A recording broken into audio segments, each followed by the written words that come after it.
call me in the email. Oh man, what's up, everyone, and welcome to this week's episode of the Pit Therapy Podcast with me, Trevor, and with Kyle. What Dude, it we do? just did this like 4 days ago. Yeah, but to the listener, they won't know that. I know. Because it'll come out a week apart. But yep, they will. But I've got some family coming into town. I know that you're busy with some work stuff, so we're jumping on this early, getting it out of the way. yeah, But what's up, man? How was your weekend? there's friggin' sports all around. So I think I told you, like, my son is playing on a club soccer team. Yeah. And they tried out for the premier league in North Texas for his age, and they qualified. Oh, they qualified in the 4th division. Okay. Which is the lowest. But he's still they still take playing. 10. Yeah, they take 10 teams for each division. There's 4 divisions. So he's a top 40 club in North Texas. It's pretty cool, dude. You should freaking see some of these kids though. They're like 10 years old and it's unbelievable. I mean, I got to experience it. We went and watched your son's soccer game when I came out and hung out with you for the day. Yeah, but that was just like rec soccer. That wasn't even club.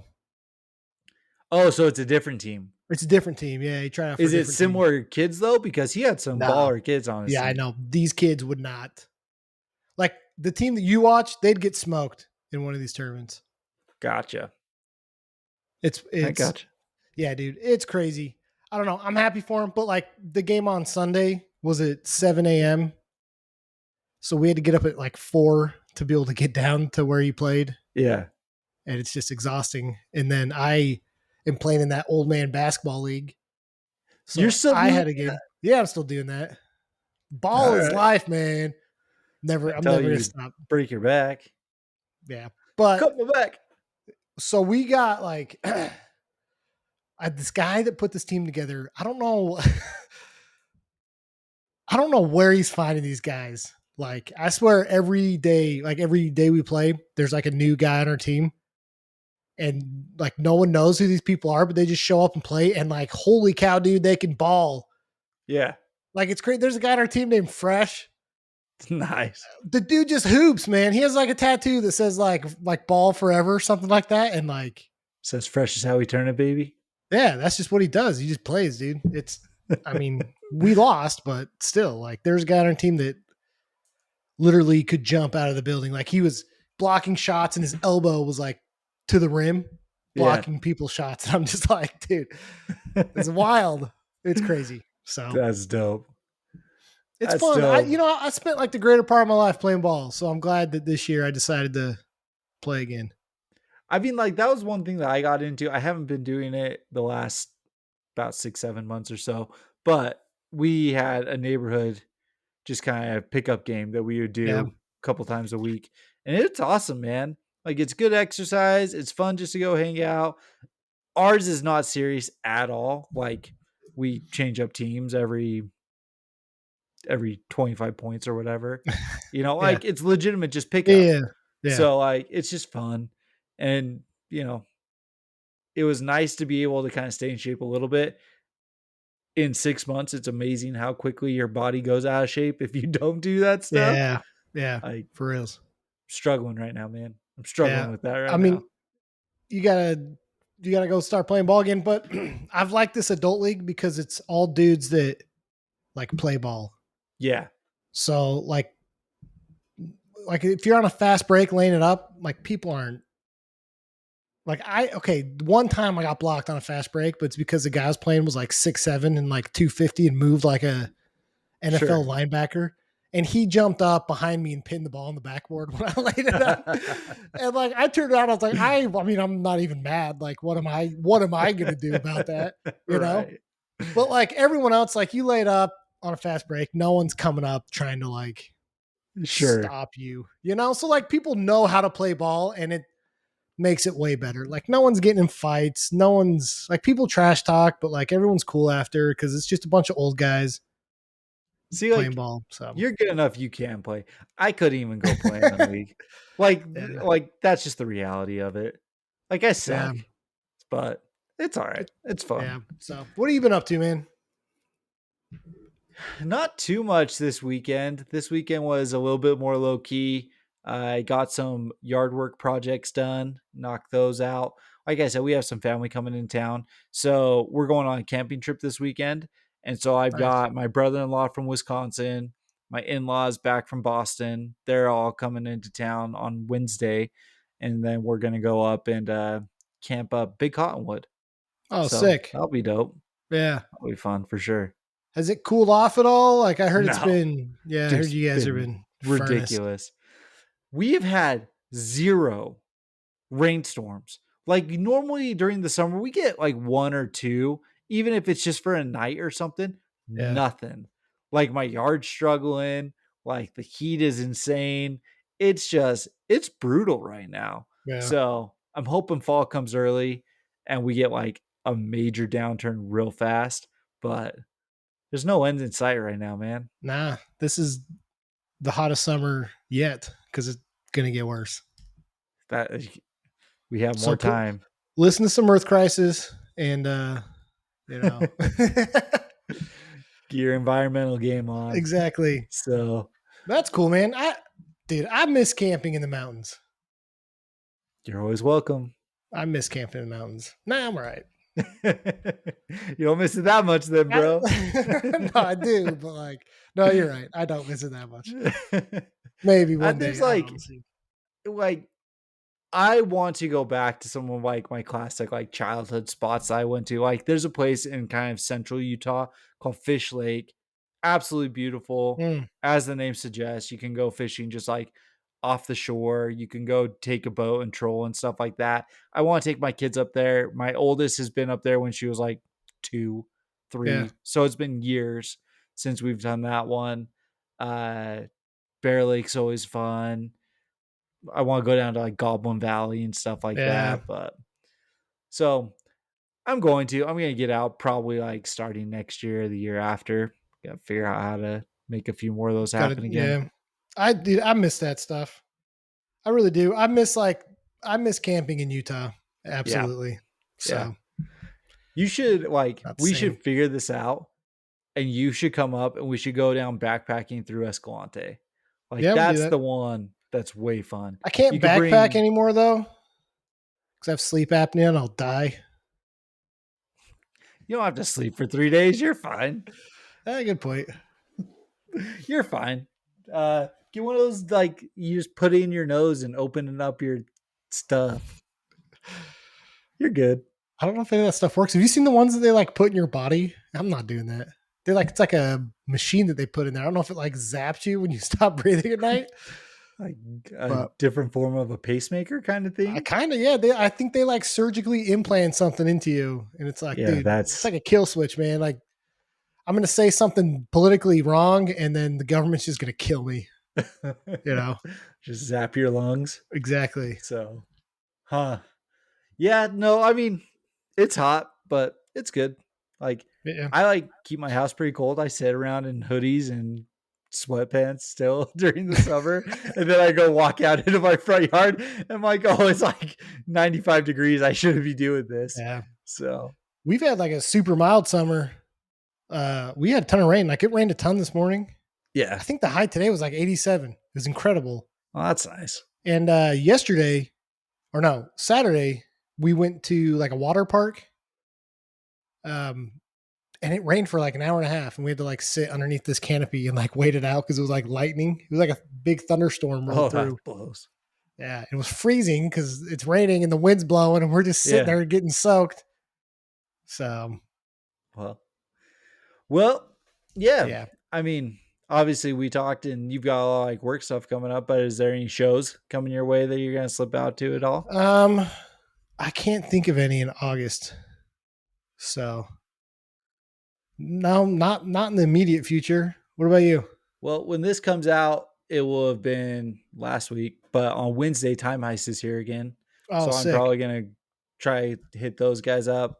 And then Friday, again, this has already happened by the time this comes out, but it's Stick to Your Guns and Gates to Hell Oh, are nice. playing they're doing a one-off of the Boundaries tour they're on currently. And so they're playing a floor show. Oh, tight. So yeah, It could be really cool. I've got a ticket.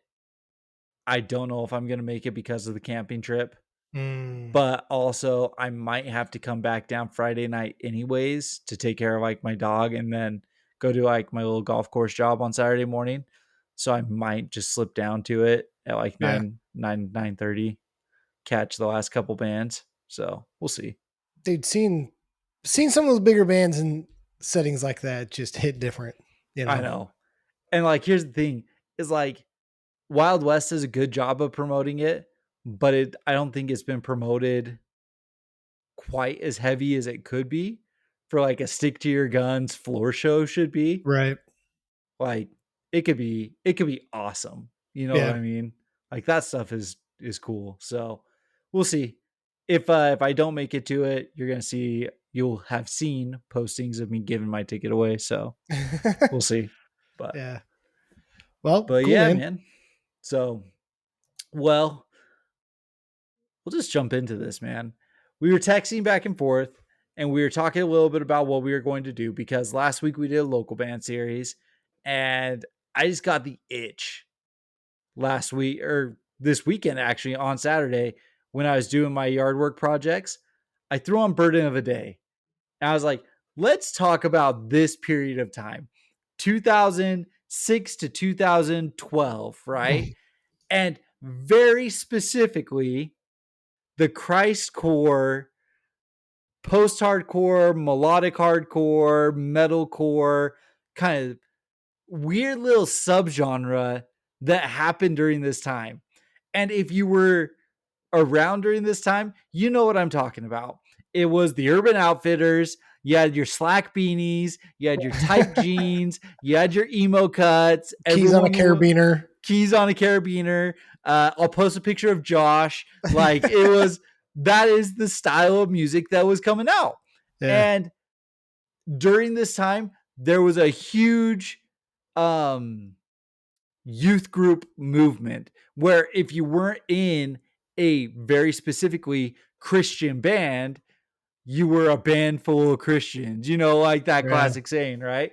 But there's so many of these, but very specifically, just so we could like kind of focus it and narrow it down, I wanted to talk about the bands that claim they were Christian and more specifically the albums that maybe you like didn't know about, you don't remember. They were just kind of a flash in the pan because there were so many of these that came out, right?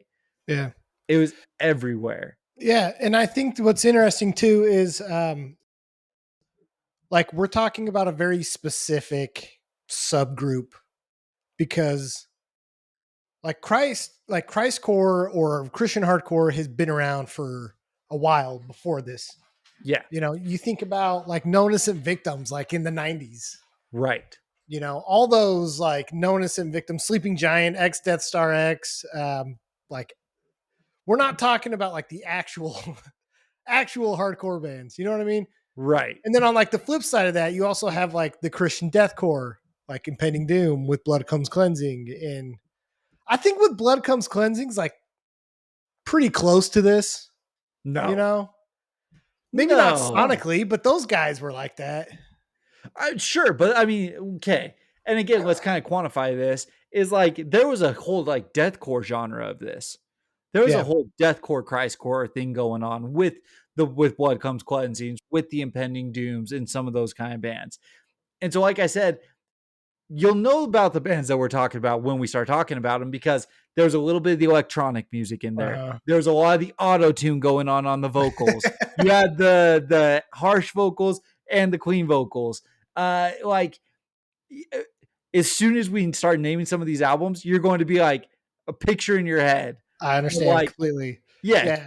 yeah. Because So we were even talking about this with our buddy Chris, and like you tried to explain to him what we are going to talk about. I don't think he really got it until you started naming off bands, and he's like, "Oh yeah, I know, yeah, I know exactly what we're talking about now." I also want to like, I'm curious if anyone listens to this that can message us and let us know, was this just a Utah phenomenon? Like I no, know these bands were semi big, but like if you're in like the Northeast and there's actual hardcore, are you listening to this stuff? I know that bands like Furnace Fest, some of these bands like have done Furnace Fest stuff, like Scream the Prayer was like a big thing, but like I never really heard about people talking about Scream the Prayer. I still don't, right? I don't Yeah, know if this was just like a Utah really focusing just because of where we grew up, but it I was don't huge. think All so. these bands like were huge in Utah. Yeah, I mean Utah definitely hit hard.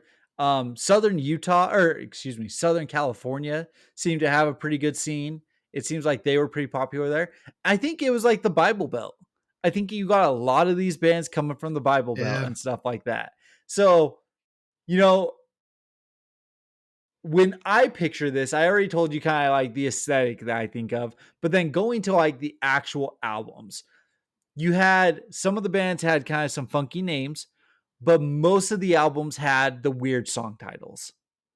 Like that was another kind of like calling card of the bands that we're talking about, right? Yeah. The Is like, for example, so the way that I thought we would do this is we're going to try to do like the kind of drafting thing. Like I'll pick one, then Kyle picks one, and so on and so forth. And we'll kind of go down a list until we kind of get to what we consider the top 2 or 3 Christcore post-hardcore albums that came out.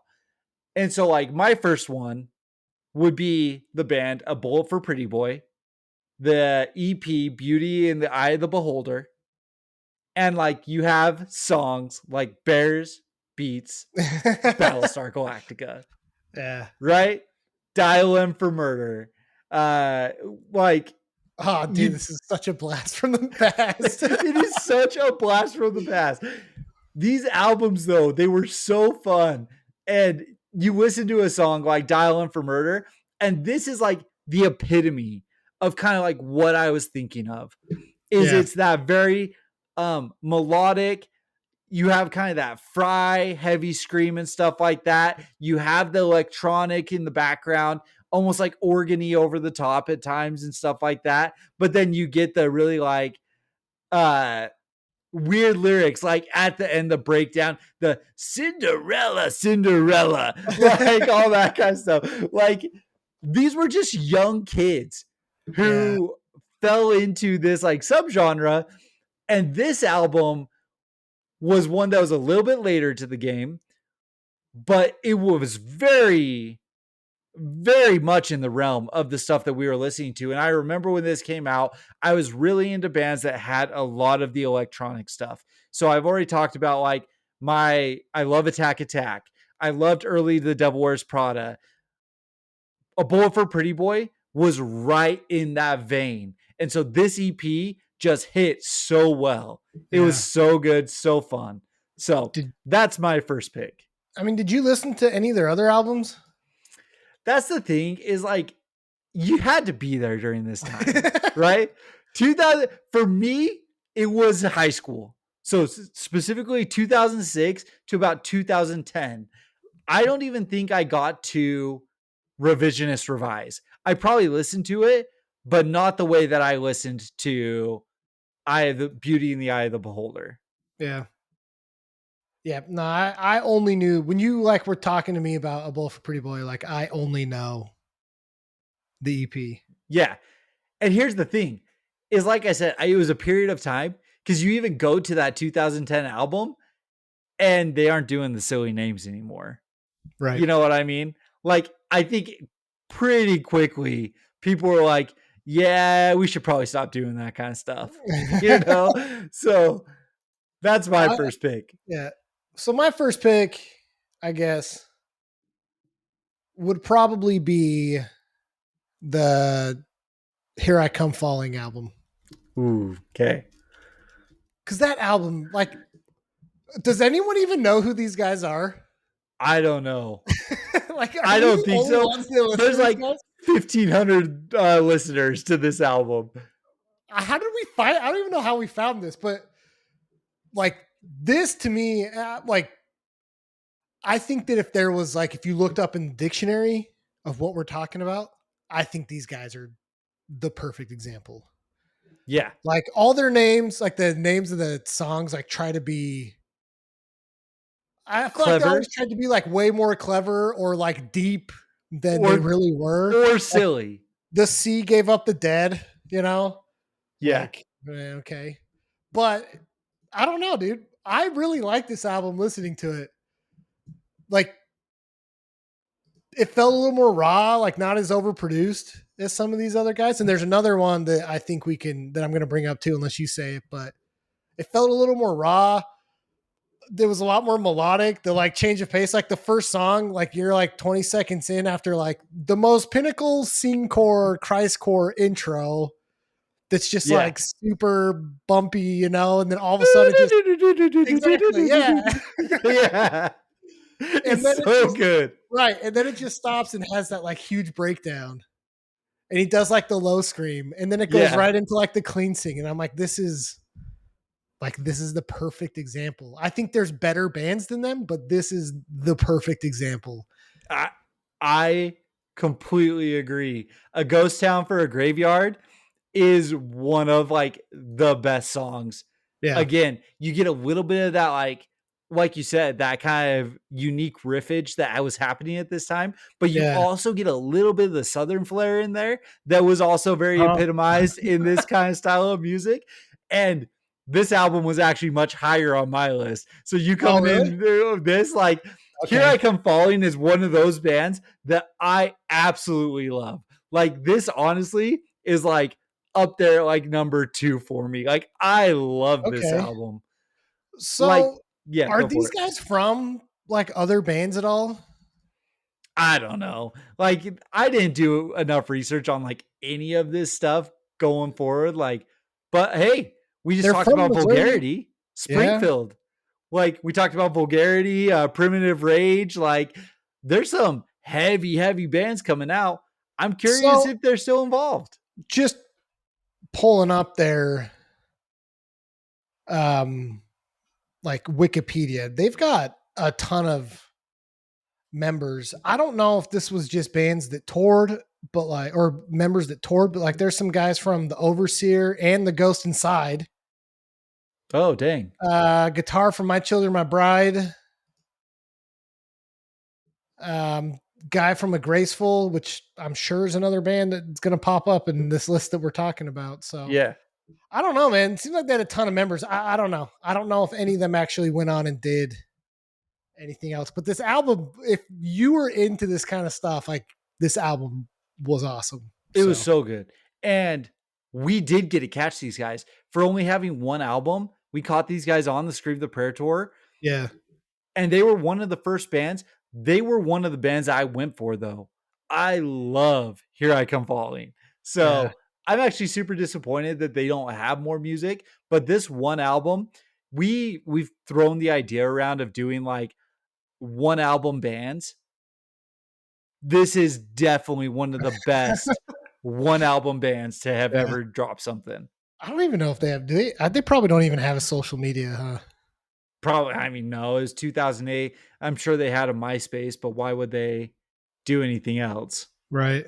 Yeah, they're not on So Instagram or anything. I don't know. It's a it's a cool band, and it to me epitomizes what we're talking about. So 100%. 100%. So my next one up, and there's a caveat to this one. Okay.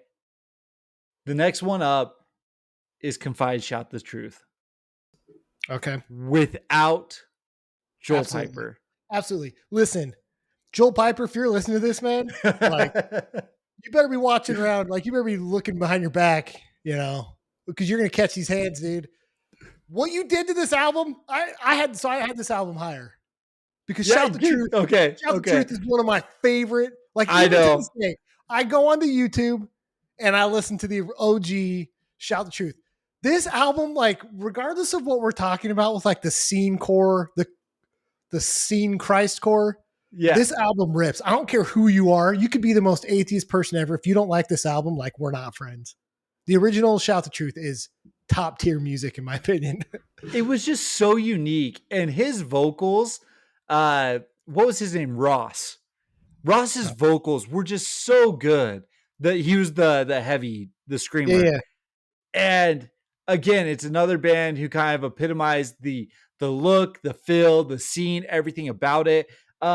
Ross went on to create that agape attire, which was those tank tops that had the different like sayings on them and Oh stuff. yeah, I still have my agape attire takes. I still wear my agape attire takes. Like, and they were all about like Christian belief, Christian values, all yeah, of that kind of stuff. Um, but this album, we saw Confide, oh man, a I don't few know, a times. bunch of times. Yeah. Yeah, And it was so good. You go back to their earlier stuff is even heavier, more aggressive, but you listen to Shout the Truth, and it was like that perfect balance. Because you go hmm to Recover, and Recover even goes a little bit more on that post hardcore leaning side of things. But Shout the Truth was just right in the pocket of yeah, exactly what we're talking about.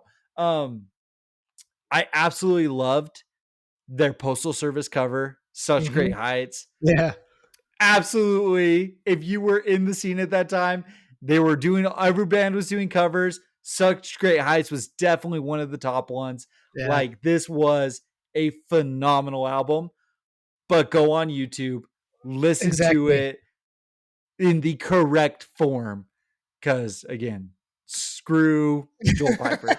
So, we've Dude, said that too much. I Like, know, I is there know. another guy that's caught more hate from us on the podcast than Joel Piper for ruining this album? I don't think so.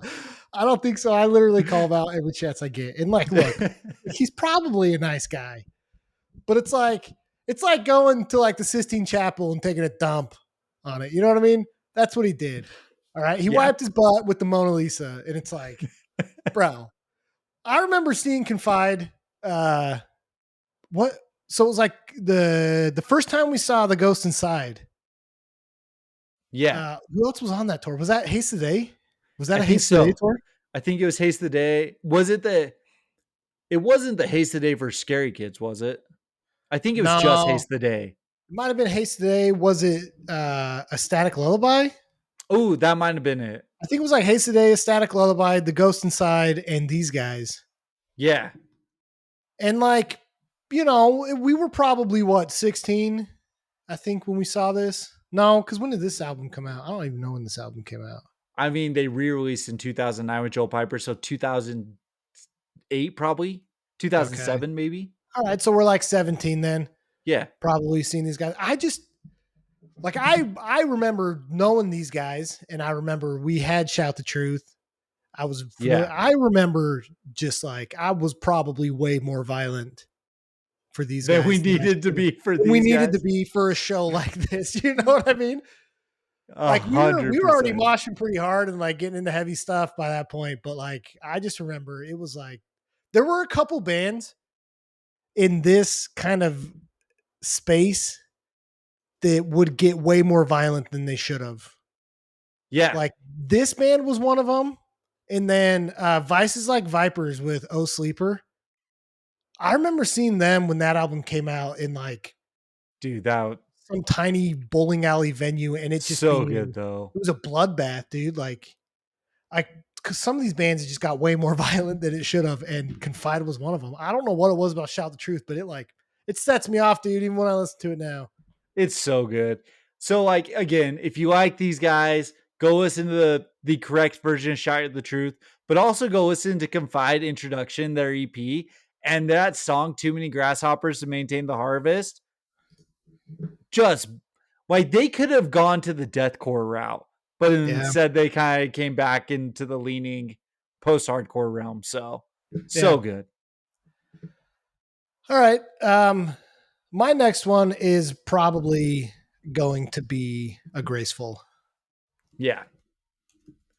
because I mean, can you so like a graceful slash the first Emerosa EP? Emerosa.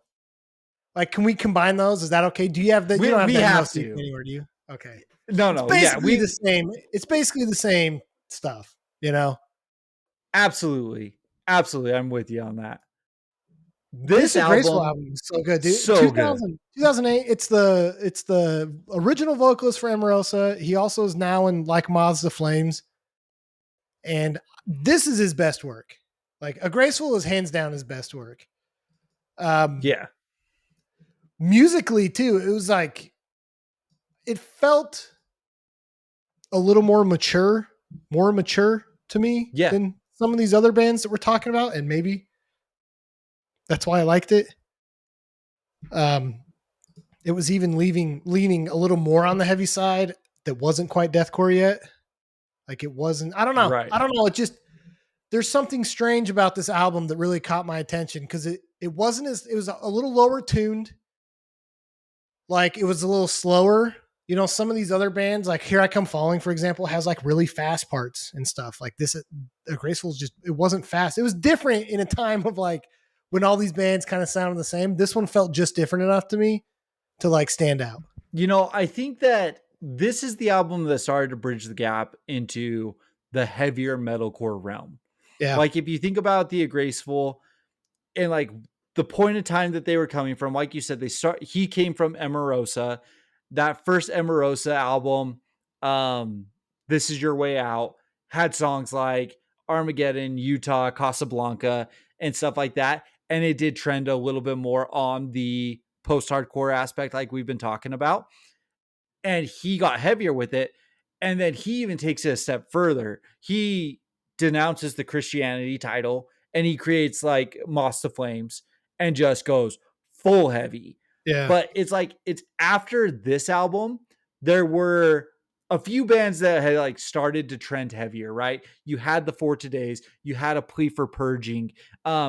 Haste the Day was still doing their thing. You had Oh Sleeper that you just mentioned and stuff like that. mhm, There was a realm of heavier bands, and I feel like he was trying to make his way to that. And A Graceful okay, was like the stepping stone to get there. yeah, Because you're right. Like we talked about, these albums most of the time have the silly names, stuff like that. The only song title on this album that's like, what the freak is that stygiophobia? yeah, Stygiophobia, however you pronounce that. The rest of them are just like legitimate song titles. yeah, You know what I mean? And so like you said, in a sea of silliness, young kids, late teens, early 20s, this one felt like I'm trying to take this serious a little bit. You know yeah, what I mean? yeah, for So, sure. So that um, was four, right? That was five and four. yep. So we've both named two. Okay. Okay. So my next one is going to be, let me think about this. Okay. Cause I know who, yeah, okay. My next one's Before Their Eyes. Dang it. Yep. I knew that was going to be on both of our lists. And here's the thing, you honestly could do both of these albums. I'm going to Which say, ones? The Dawn I'm of going My to Breath? say, I'm saying the self-titled. The self-titled. Yeah, that's their best one.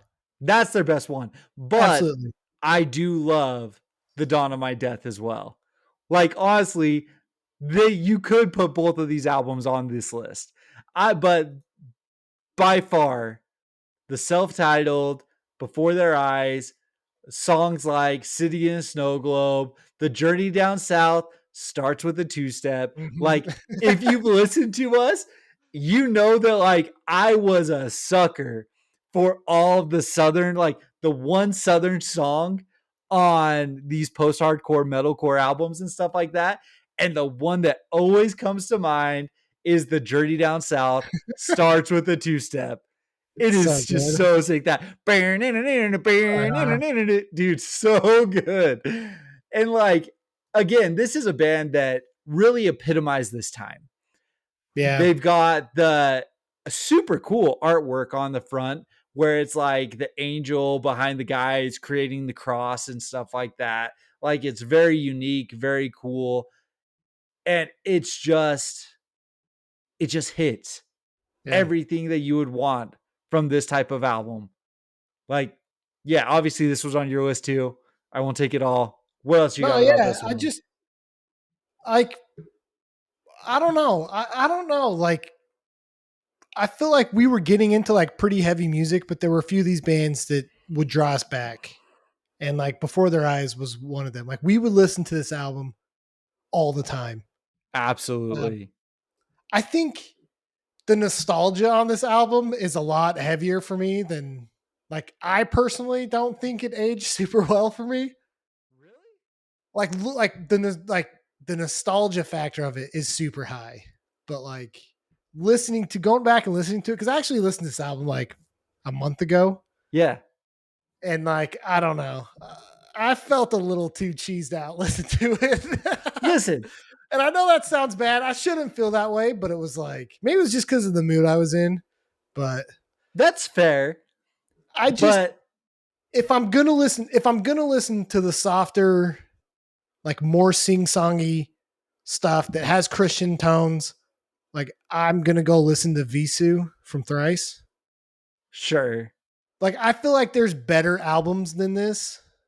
Now, like at the time, I loved this album, and I still have like it's still in my mind as like this great album. But maybe just where I'm at, I just there's other albums I would listen to right now. Yeah, but this seems more accessible, right? Visu, Thrice, like it definitely takes a more mature ear, in my opinion. I could turn this on with my kids, and hopefully, after a while, they'd sing along to something like Yeah, this. You know what I mean? Like why 6 is afraid of 7. Like that song, it's just like it's singable, it's catchy, the lyrics are easy to understand. It's so good. yeah. So I would not add the Dawn of My Death to it because no, I actually listened to this album like a month ago when I was listening to Before Their Eyes. Um, didn't land for me again, dude. It didn't land for me. So I get it. It definitely this is when some of the bands went even more a little bit like more pop sensical. pop, yeah, Yeah. I actually got into some of that like pop sensibility stuff that was happening at the scene at the time. This is much more what you're saying about the self-titled is how I feel about the Dawn of My Death is it didn't age as well and it's more of a nostalgia hit for me for sure. right, But yeah, no, that first album though, yeah, undeniable in what we're talking about. Like right, let's be very clear. We are talking about this weird subgenre of Christcore, right? Like so yeah, don't come at us and be like that's not that you guys are crazy for saying that's a great album. Like we get it. We know what we're talking about here. yeah. So, but yeah, All right. So my third one is "Blessed Be Our Ever After" by Burden of a Day. dude, I this still was the listen to one that this went album. off. I still listen to this album on the regular. My next three, like this one and the next two, I still put on uh, fairly often.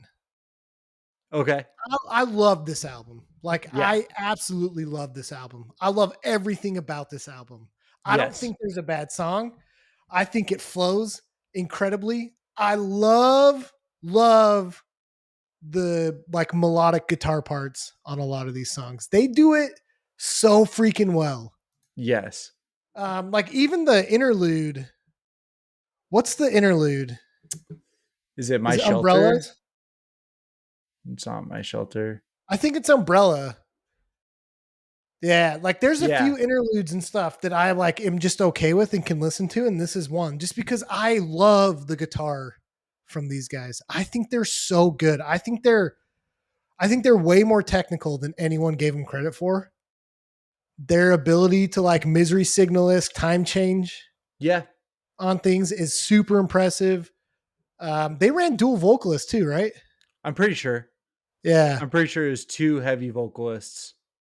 it feels good. Like it meshed really well. You know, you never feel like they're competing. It also didn't come off cheesy or gimmicky. Like here's a deep cut like Our Last Night, right? Like sometimes when Our Last Night did it, I was like, this doesn't do it for me. You So know? you say that's a deep cut. It's But not a that's big. actually like that is the most popular band to come from this sound. Yeah, but You who know what I talks about mean? Our Last Night anymore? Outside of like their remakes, nobody does anyone even know that they have other albums that are originals? I mean, like, no, not really.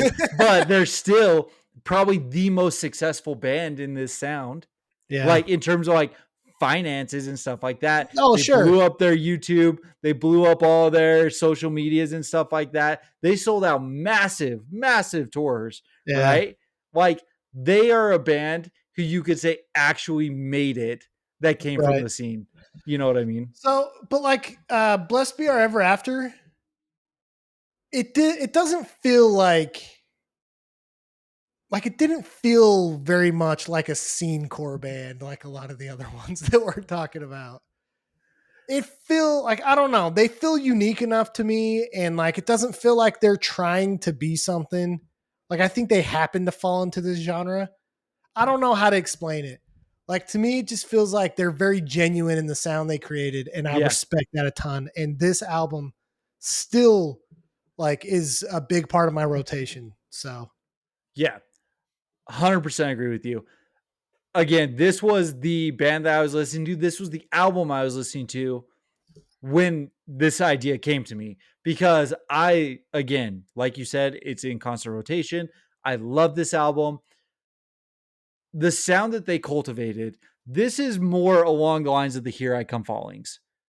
Like it is that heavier where you feel it's a little bit more sincere. I'd yeah, almost put it in the graceful camp, right. but they did keep some of that kind of weirdness going on at the time with songs like Sorry Seacrest is Casey's Countdown, Battle for Hoth, right? Uh-huh. Like Oh, you that still song's so had, good. yeah, you still had some of that, like just some of that young kid, what was happening in the scene at the time. But it did feel better in terms Yeah. of like when I got to 2009, I was listening to heavier music. I was listening to more Is this mature, in 2009? quotation marks, more mature sounding, right? And Yeah. this definitely slotted into that. Yeah, for sure. Which, like, I know we're just talking albums, but like Pilots and Paper Planes is So a good. incredible album. And that's 2006, dude. You Yeah. know? Like to do this kind of Christcore, scene core, melodic technical type stuff with cleans wasn't super popular. Like I don't think a lot of the Rise record bands had really started to take off yet, and they're kind of doing this sound already, Yeah. I mean, like the ones who were kind of before, who kind of really paved the way are the Devil Wears Prada, Yeah. right? Like that's the big one in my mind that had paved the way before this with Dear Love. Yeah. And then you also had Bless the Fall, His Okay. Last Walk. Like That's that was okay. another That's a one. good one. Yeah. Yeah. So like Uh, there's those couple albums are definitely like they definitely paved the way a little bit. But Pilots and Paper Planes going into Blessed Be Our Ever After, like those two are just awesome. yeah. 1000 was, in my opinion, it got pretty generic for what was going on at the time. Like it almost felt like they just wanted to stay relevant and had to just put out another album. Yeah. I don't know how much they're like the new vocalist on there changed stuff or did some. I don't know. He's an Yeah. incredible vocalist, right? Like the dude's voice is wild. Yeah. He's a good singer. There's a lot of songs on 1000 that I like, but it's just one of those things where like Blessed Be Our Ever After like meant so much to me that it's Yeah. hard to hear anything else. I mean, like if you're 2-3 years younger than us and 1000 was your album, like it could be your album. Right. But like Blessed Be Our Ever After, that was our album, Yeah. And so I think that was why it was kind of the epitome of what we're talking about here. Yeah, So, for sure. all All right. right. Who you got then? Is this number 2 for you? Yep, this is number 2. And listen, I just said the Devil Wears Prada. I said Bless the Fall. Like this, like realistically, this should be a lot longer of a list. And I'm going to take so much crap for this Well, one. before you say that though, I want to make it clear to people that like again, this is the very specific subgenre that we're talking about because I would put Haste the Day, The Devil Wears Prada, Norma Jean, you know, a lot of these bigger bands that we're more familiar with in the Underoath, in the Christian hardcore, not hardcore, but like Christian metalcore, scene core, whatever. We're talking about a very specific subcategory of that. Yeah. You know what I mean? And so, like, you're not going to see Vices Like Vipers on here, even though Right. Vices Like Vipers is a god tier album and is the reason these bands probably exist, you know? Right. Right. So, but we're talking about very obscure, off the beaten path, Kind of scene core. quirky. Uh huh. Yeah, like Yeah. yeah, exactly. Now, that being said, I do think that Dear Love deserves an honorable mention. Dear Okay. Love Is that set what you, is the that your number two? no. Okay. Okay. But I'm just saying it set the foundation for so much of what is happening here because of the piano, the electronics, Yeah. a lot of that kind of stuff that was happening. Although the Devil Wears Prada, once you got like you had 3 albums, right? You had Dear Love, you had Plagues, and you have Roots. Mm-hmm. Then you get to Dead Throne, and that's where all of a sudden they're a metalcore band now, Right. right? Like a heavy metalcore band. So, but this one's going to be a little bit weird because this is the subgenre within the subgenre band, and this is probably the album that I have listened to the most outside of my number one, which is probably your number one as well. So I might have to make it a different number one pick. I can But promise you it's not. all right, Blessed by a Broken Heart, Okay. Pedal to the Metal. When I say it's the subgenre within the subgenre, there was not other bands doing glam hair metal with Yeah. heavy vocals. And this album is so unique and so good. Like watching these guys perform at like 4 p.m. on a Saturday with like the lights coming in and them trying to do like their laser show and scream the Yeah. prayer and stuff like that. Well, and they go all in, dude. They were dressed like an 80s glam band.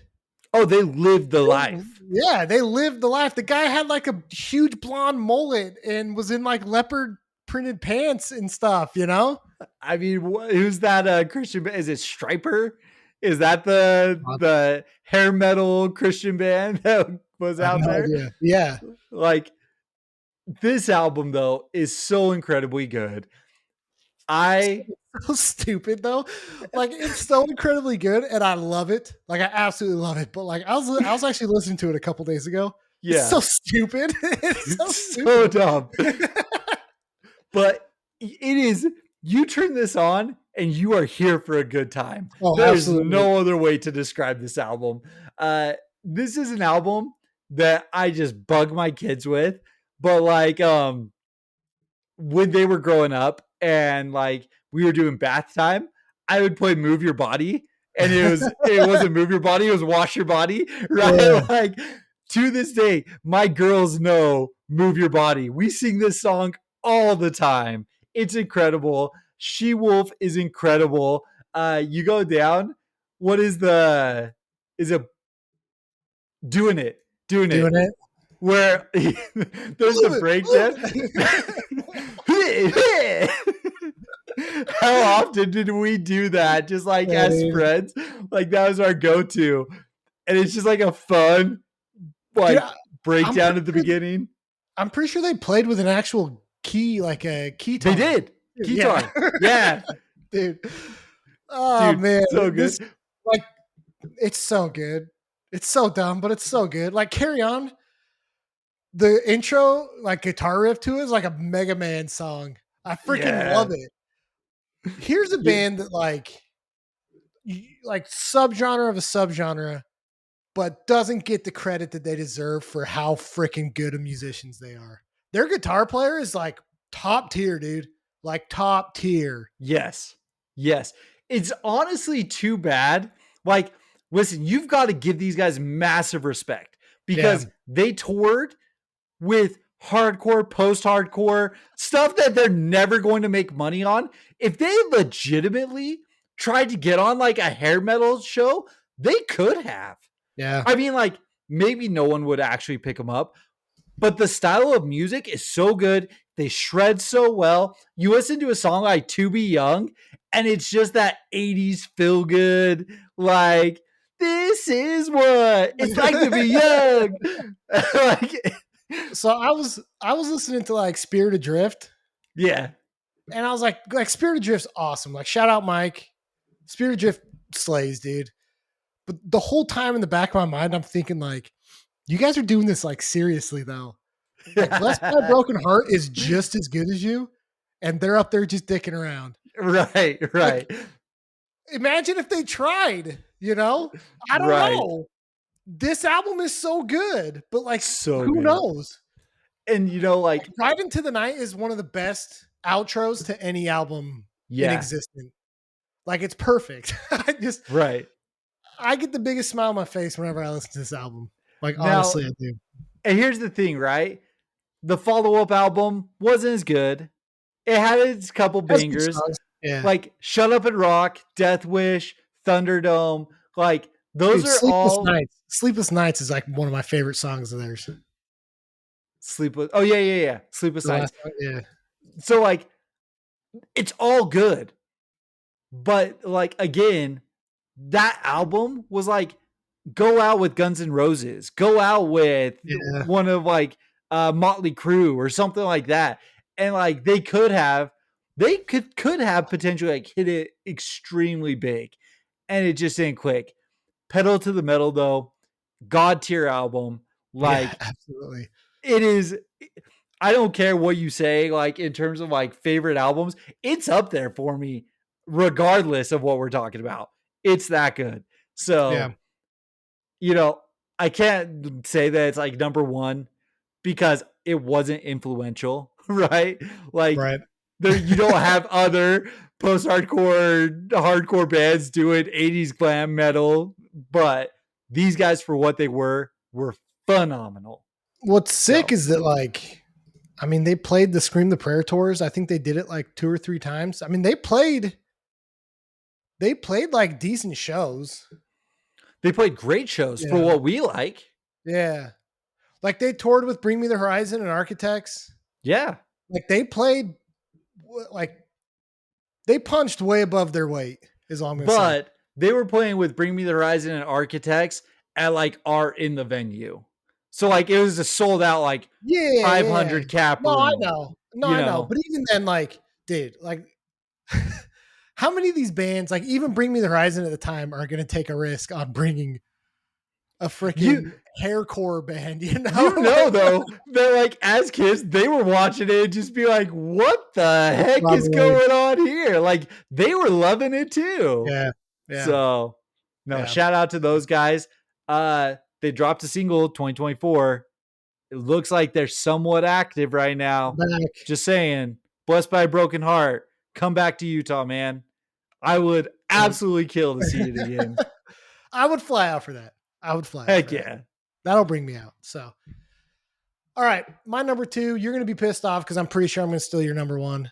Probably. The Life I Know, Gwen Stacy. Oh, nope. We're good. Nope, that's not your number Nope. 1. I'm glad that you put this as your number 2 because this was the one album that I felt bad about not having on my list. I listened to this album significantly, and I still throw it on Yes. because it's like there's straight edge call outs. There's parts that are just downright brutal, but then the guitarist when he sings is like way better than he should be. Yes. This album is a straight up like metalcore, like pedestal album. Like Christian or not, if you're not freaking jumping into the crowd, hammer fisting people to I Was Born with 2 first names, Yeah. like there's something wrong. This is Advent if they had cleans. Yeah. You know what I mean? This album is special, dude. It is so good. And it's like, what is it? 16 songs?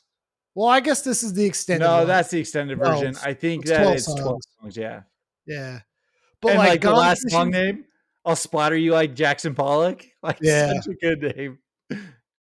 I remember seeing these guys and just like again, it was just another bloodbath. Like people, Christian or not, came out and like people were throwing hard, Yeah. you know, like it was like this was a band that I think maybe didn't tour to like their potential with a lot of the bands they should have. They should have been on hardcore bills, you know. We saw him on, was it with Catherine and I Wrestled the Bear once? Is that the show that we saw him on? The only time I ever saw I Wrestle the Bear once was a show they got shut down, and I don't think Yeah. Gwen Stacy was at that. Was That it? wasn't the Gwen Stacy show? It might have been. I know I saw them a couple times, right? We saw them more than once. I think so. Um, I swear we saw these guys with Catherine though, which Catherine is another incredible Yeah, band who's very much in this realm, but they don't throw the Christian tag on, right. so they couldn't I'm gonna get try and on pull up there. some of their tours. But what do you so like? What do you remember? While I'm looking that up, what do you remember of like this album and stuff? So this album, absolutely insane. Um, the very first thing I remember is Gone Fishing, See You in a Year, right? I'm Yeah. pretty sure that that was the music video, I believe, is the one as they have for this one. And I remember going and seeing these guys, and Mm. Dude, sorry. It was the Stick to Your Guns, My Children, My Bride, Attack Attack, Gwen Stacy, A Graceful. That was the tour that I'm oh thinking. yeah, Because I okay, remember people like the hardcore scene in Salt Lake showed up for Stick to Your Guns. This would have been in that's 2008. right, 2008, maybe like early 2009, but it was the Stick to Your Guns. dude, that's wild. Yeah, Yeah. They I also remember that. played with, and we might have seen them twice in one year because they also played with Acacia Strain, Whitechapel, and Unearth. I think we were at that one too. Possibly that might have been the first time I saw the Acacia Strain. So Yeah. we probably were at that one then too. Which these are all shows that like, you know, people were fighting during Gwen Stacy. You know what I mean? Like, we're all coming though to those shows to mosh. Both of those. We're coming to Yeah. both of those shows to Well, mosh. okay, So so I'll say like you said that was 2008, right? So 2008 is like when I was like really in the throes of like getting into moshing, right? yeah. Before that, it was just kind of like pick your time, pick your things and stuff like that. But every now and again, the older, more hardcore crowd was coming out, and it got a little bit sketchy at times. You know what I mean? And Yeah. very vividly, I remember moshing to Gwen Stacy, and I'll tell you it was after the fact, but they walked in to the middle of the pit and just stood there with their arms folded. And we were all just kind of moshing around it. And then one of the breakdowns hit whatever he was waiting for, and he just cleared the pit, swinging for the freaking Yeah. fences, man. And I was just like, oh, I don't want to get hit by you. You know what I Yeah. mean? Like, and so, like you said, it was one of those bands where Christian, not Christian, hardcore kids, scene kids, everyone was there and Dude, like, everyone loved Gwen Stacy. I mean, we weren't super into like traditional hardcore at this point, right? But Not yet. Yeah, yeah. I remember the pylons for This Is Family. Yeah. You know, was it This Is Family, This Is Life or whatever? This is family, this is No, pure, isn't This Is it? Pure. That's right. Yeah. Yeah, yeah. I Yeah. mean, like that's a hardcore call out, you know? People were dogpiling to get the mic for that. Like, and we were, you know. Yeah, so they did also go on a tour. Still Remains, Gwen Stacy, Catherine, Secret and Whisper. That might have been another time. I do feel That's the like one I'm I feel thinking. like there was a year that we saw him, yeah, like 2 or 3 times, and so it We would have must been those have. shows, but Yeah, we yeah, must have just seen them like constantly. And to be honest, I think though that's also why this album is so high for us is we yeah, saw these guys a bunch. Like in that like critical time period 2007, uh-huh, 2008, 2009, we saw these guys probably 4 times. yeah. So absolutely. No, Like, fantastic band. listening to, like, the Fear in Your Eyes and the Cleans, this is what, you know, a lot of people give, like, Stick to Your Guns crap, for their cleans. I think you can do it. I think you can do it in hardcore and get away with it. You know, You can. it's got to be done right. I think these guys do it right. I think Stick to Your Guns do it right. You know, I think there's bands that can do it. So yeah, Yeah. I don't know. This album's huge for me. So yeah. It's absolutely Um, massive. a dialogue is not bad either. I like this album. It's not as brutal. It's not as heavy. It's a little more produced and a little tighter. Like you lose a little bit of the rawness, but it's a good album. Like I have no problem sitting down and listening to both these albums. Yeah, it's better than a lot of the follow-up albums that we're talking about for sure. But there was so many of these just like singular albums per band for me Yeah, that like I would rather go just to the next band, singular album, than I'm going to go and listen to the dialogue or a dialogue. right. But it's not bad. It's fine. So, Yeah, all right. yeah. Okay, On to who's your my number number one? one. This is a little bit of a cop out, right? But I do think that this has to be the number one band in terms of like bands that made it big, bands that like went on to uh be influences for other bands and stuff like that. This was You're gonna such say Blessed a Fall, aren't you? absolutely no. Uh Okay, well then who is it? You can't leave it me hanging. is Under Oath. It is Under Oath. Uh, yeah, that no, I don't They're know only about chasing that. safety. You can say, this was 2004. This is Spencer's first album. And before this, they were doing their deathcore stuff. They started to come into this a little bit right before Dallas left. And then Define the Great Line is metalcore. This is the singular album that slots into kind of what we were talking about between Aaron's clean vocals and how absolutely insane critical they are to like you go to the final some will seek forgiveness others will escape again my biggest complaint about seeing these guys at Furnace Fest is they couldn't even give us the fanfare of saying Jesus I'm ready to come home. Like this album was the post-hardcore metalcore Christcore album for our current generation, in my opinion. Look, They're Only Chasing Safety is a top 5 album for me in general. I don't think it fits what we're talking about. Okay. It's too even at that moment, like it's not as cheesy. It's not as seen. Like it's not as like I don't feel like it's as scene core as like Before Their Eyes. Like I am not putting They're Only Chasing Safety in the same vein as a Graceful. You know.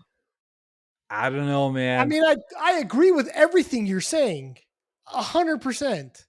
It's not. I don't know. And this is I don't know. again, this is why I do put it as my number one though, is because what we're talking about is most of the albums that we have said to this point are 2006 to 2010. Yeah, This was 2004. This was the inspiration for all of these bands. sure. If you talk to any of these bands, without question, they would have said Underoath is going to be an influence, right? Yeah, Now, when you start listening to the Gracefuls, Gwen Stacy's, all that kind of stuff, they probably are going to say Define the Great Line was a little bit more influential on them because that is a again god tier metalcore album in my opinion. It set the world on fire for all I'm concerned. right. But if you're going to talk about the significance of like the post hardcore feel, you had Chris Dudley on keys, you had the keys going on, you had again some of like maybe not quite as like cheesy of names, but it's dangerous business walking out your front door. Like, Yeah. you Yeah, start to yeah. get into some of that stuff. Again, it is a more mature sound and all of that kind of stuff. And I just think that this is the album that set the stage for everything else that we're talking about, which is why I have to put it as the number one, because I don't think you get those other albums without Under Oath. Sure.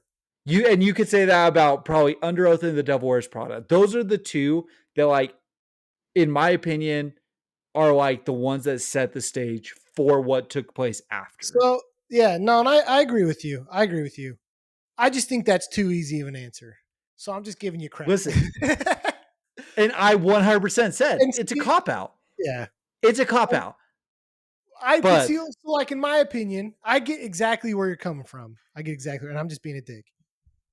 I lump them in though with the other bands that I think really defined like what Christian hardcore, Christian metalcore, Christian core, whatever became, and it's Under Oath, it's Norma Jean, it's Oh Sleeper, it's Haste the Day, it's August Burns Red. Like those bands to me are all. It could be Thrice. Like we can throw Thrice in there. Like those are Michael Jordan, Kobe Bryant, LeBron James, like sure. of this stuff, and like I get what you're saying. Like I'm more talking about like the Scottie Pippins, you can't even say Shaq, like the freaking what's I the know what coach you're from Golden State? You saying. know what I mean? Like those guys like are in a whole nother league, in my opinion. And you're right. Like you're not gonna have any of these other bands if it wasn't for one of those six, right? Like just absolutely. Right. So I absolutely agree with you.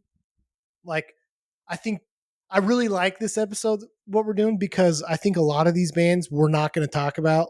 Like it's hard to do an episode on Burden of a Day. It's hard to do an Yeah. episode on a Graceful. But these were bands that meant something to us. You Yes. know? These are bands that were important as like as obscure as they are to the overall music scene. Like we understand that, but for some reason there was some weird pocket in Utah that we just like fell in love with the most random, these random bands. So I get what you're saying. Yeah, yeah. Yeah. Listen, and again, every band that you just named, they lean a little bit heavier. Under Oath leans a little bit Sure. heavier. It this one specific. It's again, I wouldn't put any other Under Oath album on this list beyond They're Only Chasing Safety. The way that Spencer does his vocals, it's the higher it's that more fry scream and stuff like that. Most of the bands were doing something similar to that we have described, right? It's that more fry scream and stuff. Um, Again, Chris Dudley on the keys, the kind of quirky names and stuff like that. And then like their scene aesthetic, every single one of them was the straight hair, tight Yeah. clothes, like they led the charge for what Uh-huh. we're talking about. So, like, Yeah. yes, it is a cop out because this is, again, I'm going to say it, a god tier album. Like, th- anyone who doesn't love this album, you're just wrong. Like, this album was so good. Go see the picture of Kyle climbing on top of Spencer, screaming along with him, because, Yeah. like, that's how much Under Oath meant to us. That, like, I remember getting this album. I bought this album and Census Fell. Right. And this is the album I pulled out to show my parents because I didn't want to show them Census Fell with a burning man on the front, Yeah. right? Instead of, it's some creeper with a oxygen mask on. Right. But at least it was a little bit more palatable. And on Sure. top of that, you open the lyric book and it's Jesus, I'm ready to come home. What's my mom gonna say? Don't go singing about Jesus, right? Yeah. Like, Yeah. like it's a much easier conversation. So just the timing of everything, the bands that came after, and what I think most of these bands modeled a lot of their stuff after, They're Only Chasing Safety is my number one pick. Yeah. So No, it's a good one. I mean, I can't compete with that. So I suck did it. not I did not choose a cop out band. So All right. Well then I don't know. Well, what maybe do I you didn't. got? This band's pretty popular, but um, it is one of my all-time favorite bands. I swear I say that about a lot of bands, but I genuinely mean this one. This band is very important to me. The cop out here that I'm going to have is it's actually two albums and potentially a third. I don't really know where the third album stands, but it's The Color Morale, and it's We All Have Demons and My Devil in Your Eyes. Okay. And then No Hope, because I think No Hope's their best album, but there's a little like anti-religion undertone to No Yeah. Hope. And so the first two albums though fit in exactly what we're talking about. We are Yes. probably gonna end up doing an episode on these guys, but Yep. whatever. Um we All Have Demons and My Devil in Your Eyes are I listen to these guys at least once a week. Like all three of these albums, I'll just listen to it like all the way Yeah. through. They are incredible. Like the first time I heard We All Have Demons is like specifically Humanican. And again, there Yeah. you go. That's like what we're talking about definition wise. The intro to like the really weird timing guitar riff and like Yep. the cool drum that comes in and then his singing, it's so good. Like I Yeah. have very, very, very vivid memories of listening to this album in like November, December, and it's like cold outside, and I'm like in a mood in like an emo phase or whatever, listening to this Yeah. album. And like it just did something to me. Like I very much like have an emotional attachment to this album and the next one and No Hope, but all kind of like different parts of my life. But like these guys did it in my opinion better than anyone else did that we talked about. Like Garrett Rapp, the vocalist, is such a good vocalist. Like his singing is just phenomenal. Yeah. And what's funny is like I've talked to a lot of like Josh, for example. Josh is like a tough dude. Like people that Yeah. know him are like, you're a tough dude, right? He loves The Color Morale. Yeah. Like this music resonates with people, you know? And Yeah. like it's because I think they did it so well. I mean, listen, I can't dispute that. Like, if you're going to have a band where you are putting like multiple albums, The Color Morale did it phenomenally. Uh Absolutely, like We All Have Demons, My Devil in Your Eyes, great albums. No Hope is my favorite Color Yeah. Morale album. I absolutely love it. And it's We're Saying No. It's KNOW, like I know. Right. And this is what we talked about, right? There's the Christcore bands, and then there was bands of Christians. These guys fell into the bands of Christians, Maybe right? that album. I mean, their first two albums have like very specific Christian They do. They stuff. do. But like very specifically, the Color Morale came out and said that they don't like the Christian label, that Oh, they okay. saw it was they saw it as a marketing ploy and stuff like that. No, screw you guys. You guys were on the tours with all of them. You guys could have Yeah. been on Scream the Prayer. Like whatever you think about the label, the Christcore community accepted you as their own. Like, like you Yeah. just got lumped into it. So whatever Yeah. you think about it, like you were part of it. I mean, they had Um, lyrics like "I stand tallest on my knees" or whatever. Like yeah, they have very, very Christian specific lyrics and stuff right. in their music, but they also have like some of the most like clever, in my opinion, like lyrics in like in the album My Devil in Your Eyes, Human Beings, where it's like Yeah. we're all just humans being, you know, and like I don't maybe I'm like cheesy or whatever. This is like the teenage Kyle looking into stuff, but like stuff like that was cool. Like it was very clever to me. It's someone who just listened to dumb music, you know?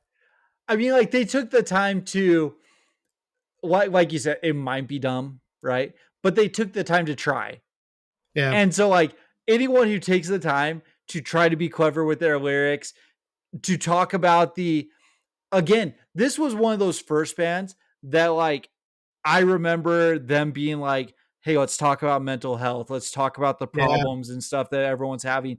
Like they were one of the front runners for what was Mhm. going on about that. Like we talk about no bragging rights, huge advocates for mental Yeah. health and stuff like that.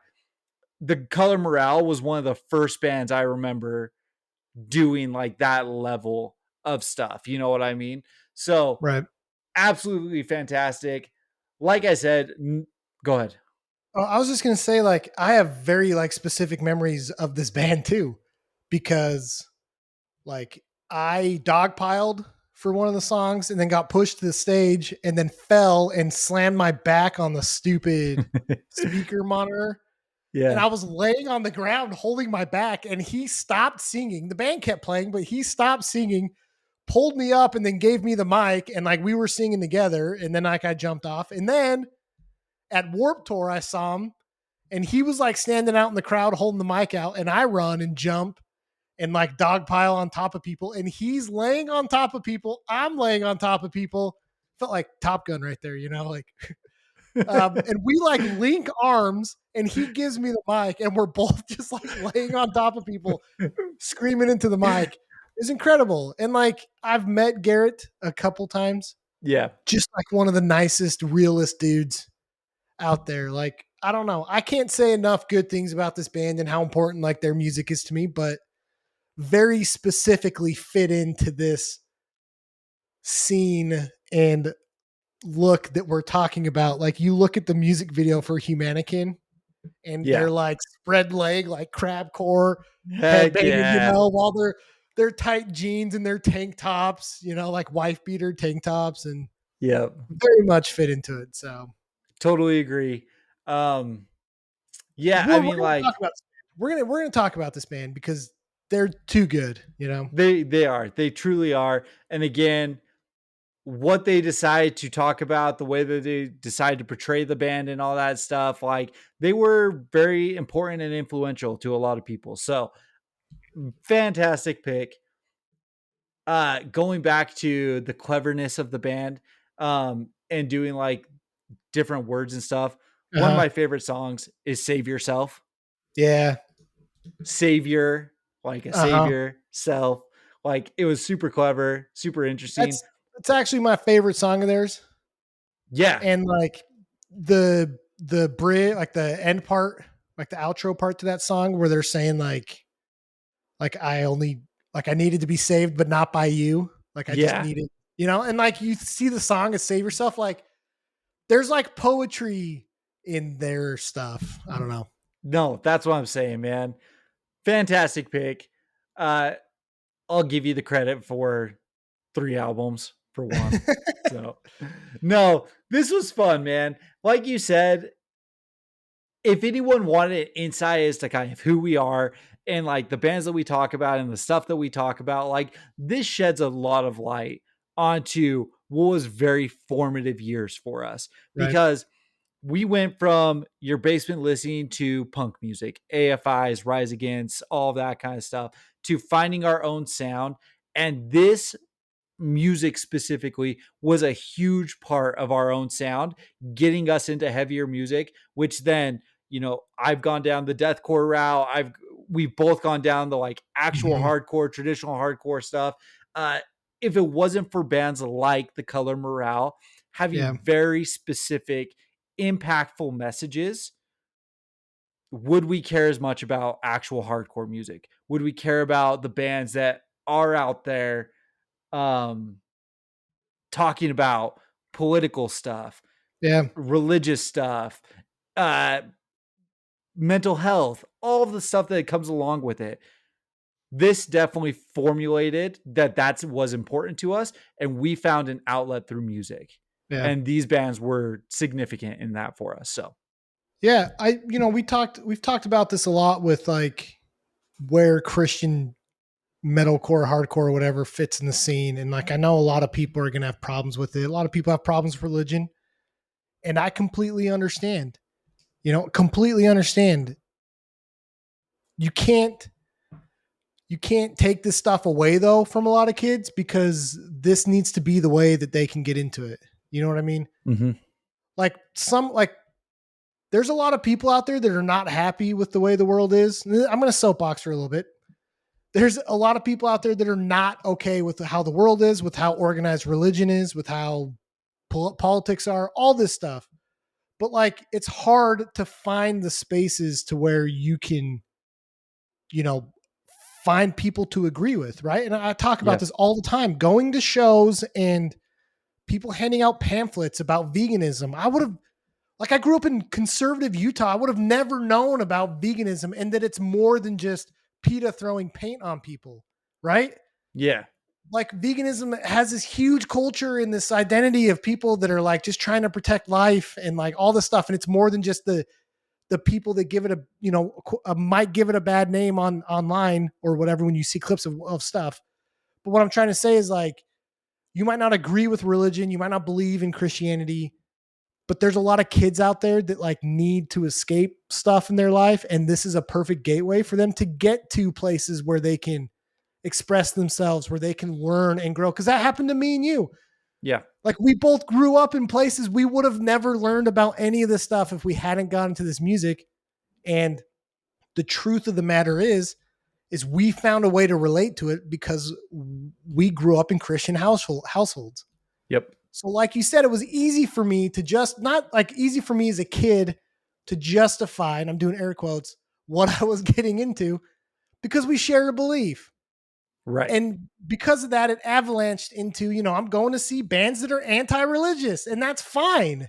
Yeah. But it exposed me to this whole world out there that I would have never found if it wasn't for a band like Here I Come Falling or a Yeah. band like Gwen Stacy. I probably, like, were we really claiming edge before Gwen Stacy? You know, like, that's a band that might have got us into it more, you know, because it's Right. like, oh, these are dudes that believe what I believe in and they're straight edge. Like, Yep. that's cool. So yeah, just like, I know we disagree on stuff, but like, let's use this space as a way to bring kids in and expose them to the real world and not the bubble that we all grow up in. So that's the end of my soapbox. So Yeah. Completely agree. And, I won't add any more to that other than just like everyone has a space here. Whether you're religious, whether you're not religious, everything like that. Like you said, like we will go to a show regardless of belief and stuff like that. There are other people who won't. yeah, Go out and support. If you like the music, like you might not agree with the lyrics, you might not agree with what they're saying up on stage, right? But in the end, most of these bands, I'm saying, most just want what kind we all want, right? Is just like a safe place for people to be able to go and express themselves. And yeah, so, you know, shout out to these bands. Again, it's not like we only listen to Christian bands, but shout out to kind of like the current wave of Christian music coming out. We talked to a plead the widow's cause. yeah. We're homies with Tommy Green. Holy Name is doing awesome things. Chaos Must Bow, fantastic. Advent just Advent's dropped got their new stuff. EP. Yeah. Yep.